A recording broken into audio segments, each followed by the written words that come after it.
నవరాత్రి ఉత్సవాలు అంటే 9 రాత్రులు. ఇది దుర్గాదేవిని పూజించే ఒక ముఖ్యమైన హిందూ పండుగ. ఈ పండుగ చెడుపై మంచి సాధించిన విజయాన్ని సూచిస్తుంది. దేవి నవరాత్రి ఉత్సవాల విశిష్టతపై కథనం. దుర్గాదేవిని పూజించే ఒక ముఖ్యమైన హిందూ పండుగ దుర్గా నవరాత్రి ఉత్సవాలు. ఈ పండుగలో దుర్గాదేవిని 9 రూపాలలో పూజిస్తారు. వివిధ ఆచారాలు, సాంస్కృతిక కార్యక్రమాలు, నృత్యాలు, భక్తి ఉత్సాహంతో కూడిన వేడుకలు ఈ సందర్భంగా జరుగుతాయి.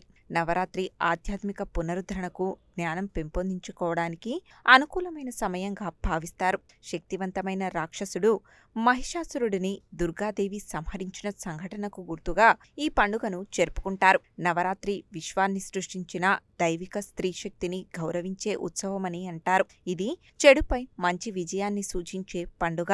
భక్తులు 9 రోజుల పాటు దుర్గాదేవి 9 రూపాలను ఆరాధిస్తారు. నవరాత్రి చివరి రోజును దసరా లేదా విజయదశమి అని పిలుస్తారు. ఆ తరువాత దుర్గాదేవి విగ్రహాలను నిమజ్జనం చేస్తారు. నల్గొండ జిల్లాలోని పలు ప్రాంతాల్లో దుర్గా నవరాత్రి ఉత్సవాలను పట్టణ ప్రజలు ఘనంగా నిర్వహిస్తున్నారు. వాడవాడలా అమ్మవారి విగ్రహాలు వెలిశాయి. ఈ సంవత్సరం ప్రత్యేకంగా యువకులు ఎక్కువగా అమ్మవారి మాలధారణ చేయడం విశేషంగా కనిపిస్తోంది.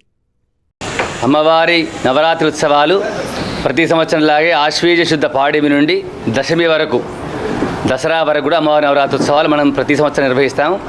అదేవిధంగా నవరాత్రి ఉత్సవాల్లో ప్రతిరోజు విశేషమైనటువంటిదే అమ్మవారు. ఈరోజు అమ్మవారు కాత్యాయని దేవి. అమ్మవారు కాత్యాయని దేవి పూర్వము కథ అనే ఒక తపస్సంపన్నుడే ఒక మహర్షి ఉండేవాడు. ఆ మహర్షి దేవి ఉపాసకుడు. ఆయన ఆ మహర్షి ఎప్పుడూ అమ్మవారి నామస్మరణ చేసుకుంటూ, అమ్మవారి తపస్సు చేసుకుంటూ, అమ్మవారి నామస్మరణతోటే తను జీవించేవాడు. ఆయనకు అమ్మవారి యొక్క అనుగ్రహం వలన ఒక కుమారుడు జన్మించాడు. ఆయన పేరు కాత్యాయనుడు. ఆ కాత్యాయనుడు కూడా తండ్రి దగ్గర పెరగడం వల్ల ఆ భగవద్భక్తితోటి గొప్ప తపస్సంపన్నుడవుతాడు. ఆయన ఇంకా తండ్రికి మించిన తనయుడిలాగా ఆ యొక్క కాత్యాయనుడు అమ్మవారికి తపస్సు చేస్తాడు. ఏం తపస్సు చేస్తాడా అంటే, అమ్మ నువ్వే నాకు కుమార్తెగా జన్మించాలని తపస్సు చేస్తాడు. దానికి అమ్మవారు సంతుష్టురాలై అమ్మవారు ఆయన కుమార్తెగా జన్మిస్తుంది. ఆయన పేరు కాత్యాయనుడు కాబట్టి అమ్మవారు ఆయన కాత్యాయని దేవి అని, కుమార్తె కాత్యాయని దేవి అని పేరు పెట్టడం జరుగుతుంది. అమ్మవారికి ముక్కోటి దేవతలందరూ కూడా శక్తులు ప్రసాదించి ఆ యొక్క రాక్షసులను సంహరింపజేయడానికి అమ్మవారికి అందరి దేవతలను కూడా శక్తినిచ్చి ఈ కాత్యాయని దేవికి రాక్షసులను సంహరింపజేస్తారు.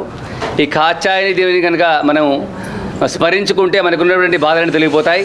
అదేవిధంగా నవరాత్రి ఉత్సవాల్లో ఆశ్వీజ మాసం, మనకు అన్ని మాసాల్లో కూడా ఆశ్వీజ మాసం చాలా మిక్కిలి గొప్పది. ఎందుకంటే ఆశ్వీజ మాసంలో అమ్మవారి నవరాత్రి ఉత్సవాలు వస్తాయి కాబట్టి అమ్మవారి నవరాత్రి ఉత్సవాల్లో ఈ సంవత్సరం ప్రతి సంవత్సరం లాగే గత 3-4 సంవత్సరాల నుంచి చాలామంది మారలేస్తారు. చాలా సంతోషం. ప్రతి సంవత్సరం కూడా అమ్మవారి ఆశ్వీజ మాసంలో ప్రథమంగా కలశస్థాపన ప్రతి సంవత్సరం కూడా దుర్గాదేవి శరన్నవరాత్రులు ఎంతో అద్భుతంగా, అత్యంతంగా మంచిగా చేస్తాము. ఈసారి అమ్మవారు 11 అవతారాలతో దర్శనమిస్తున్నారు. ఈసారి అదేవిధంగా ఎంతో అత్యంతంగా భక్తులందరూ కూడా మాలధారణ ఒక 30-40 మంది దాకా వేశారు ఈ యొక్క దేవాలయంలో. ఈరోజు అమ్మవారి యొక్క అవతారం వచ్చేసి కాత్యాయని దేవి అవతారం. ఈ యొక్క అమ్మవారు విశిష్టంగా ఎప్పుడైతే 11 అవతారాలు వస్తాయో ఈసారి కాత్యాయని దేవి అవతారం వచ్చేది ప్రత్యేకంగా అలంకరణ.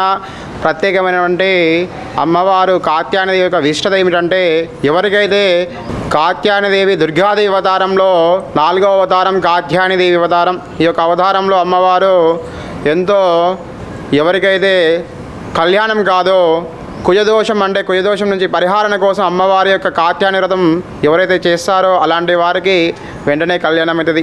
అదేవిధంగా దుర్గాదేవి అవతారం, అదేవిధంగా అమ్మవారి మహాచండీ అవతారం. ఆ రోజున మేము ప్రత్యేకంగా అమ్మవారికి చండీ హోమము, దుర్గా హోమము, అదేవిధంగా మహిషాసురమర్దిని దసరా రోజున రాజరాజేశ్వరి అవతారం కూడా ప్రత్యేకంగా అలంకరణతో చేస్తాము. అన్నపూర్ణేశ్వరి దేవి రోజున అన్నదాన కార్యక్రమాన్ని నిర్వహించాము. మహాలక్ష్మి అవతారం రోజున కుంకుమార్చన, అన్ని విధాలా కూడా సకల పూజలు అష్టోత్తరాలతో అమ్మవారికి ప్రత్యేకంగా ప్రతిరోజు కూడా ఉదయం తెల్లవారుజామున 5 గంటల నుంచే పంచామృతాలతో అభిషేకాలు, అష్టోత్తరాలతో పూజలు చేసి అమ్మవారిని ఎంతో ఘనంగా పూజిస్తూ ఉంటున్నాం. ఈ యొక్క దుర్గాదేవి శరన్నవరాత్రి ఉత్సవాలు ఎందుకు చేస్తున్నామంటే దుష్ట సంహారణ, శత్రుపీడన, నరఘోష ప్రతి ఒక్కరు కూడా ఆయురారోగ్యాలతో అష్టైశ్వర్యాలతో ఉండడానికి యొక్క అమ్మవారి యొక్క దుర్గాదేవి శరన్నవరాత్రుల ఉత్సవాల్లో ఒక్కొక్క రోజు ఒక్కొక్క అవతారంలో అమ్మవారు దర్శనమిస్తూ ఉంటారు. ఎవరైతే వచ్చిన అవతారంలో ప్రతి ఒక్కరు కూడా భక్తి శ్రద్ధలతో నియమనిష్టాలతో పూజిస్తారో అలాంటి వారికి ఎలాంటి కష్టాలు లేకుండా వారి యొక్క కుటుంబం ఆయుర ఆరోగ్యాలతో అష్టైశ్వర్యాలతో అమ్మవారు కాపాడుతూ ఉంటారు. కాబట్టి సమస్త హిందూ బంధువులందరూ కూడా ఈ యొక్క అమ్మవారి నవరాత్రులను ఎవరైతే అత్యంత శక్తితో అత్యంత నియమనిష్టలు చేస్తారో అలాంటి వారికి ఎలాంటి కష్టాలు లేకుండా అమ్మవారు తోడుంటారని ఈ యొక్క దుర్గాదేవి అమ్మవారి యొక్క నవరాత్రులు చేస్తున్నాం. ఈ నవరాత్రులు శరన్నవరాత్రులు జరుపుకోవడానికి ప్రాధాన్యత మనం చూసినట్లయితే అమ్మవారి యొక్క దశావతారాలు 10 అవతారాలు ప్రధానమైనదైతే ఈ మాలధారణ ఈ భవానీ భక్తులు పెరగడానికి ముఖ్య కారణము అందరి విద్యార్థులు చిన్నతనం నుంచే విద్యార్థులకు భక్తి పెంచాలనే ఉద్దేశంతో పెడదారిన పట్టకుండా భవానీ మాల వేయడానికి తల్లిదండ్రులు, బంధువులు, అన్న చెల్లెలు, అక్క తమ్ముళ్ళు అందరూ కలిసి ఆ భవానీ దీక్ష తీసుకొని 10 రోజులు విద్యార్థులకు దసరా సెలవులు కూడా కావడం చేత ఆ దసరా సెలవుల్ని దుర్వినియోగం చేయకుండా భవానీ మాల వేసుకొని అమ్మవారి సేవ చేస్తూ హిందూ ధర్మ కాపాడుతూ అదేవిధంగా సాంప్రదాయాన్ని అభివృద్ధి చెందిస్తూ పిల్లల్లో భక్తిభావం పెంచడం తద్వారా దేశభక్తిని పెంచడానికి ఈ నవరాత్రి ఉత్సవాలు ఎంతో దోహదపడుతున్నాయి. ప్రతి వీధిన వాడవాడన అమ్మవారిని నిలుపుకొని ఈ దసరా నవరాత్రి ఉత్సవాలు దిగ్విజయంగా పూర్తి చేసుకుంటున్నారు. ఈ విధానం కొనసాగుతూ మన దేశంలో హిందూ భక్తిని, హిందూ ధర్మాన్ని, హిందూ సాంస్కృతిక సాంప్రదాయాలను కాపాడడానికి ఈ భవానీ దీక్ష ఎంతో ఉపయోగపడుతుందని ఆశిస్తున్నాము. జై భవానీ, జై జై భవానీ.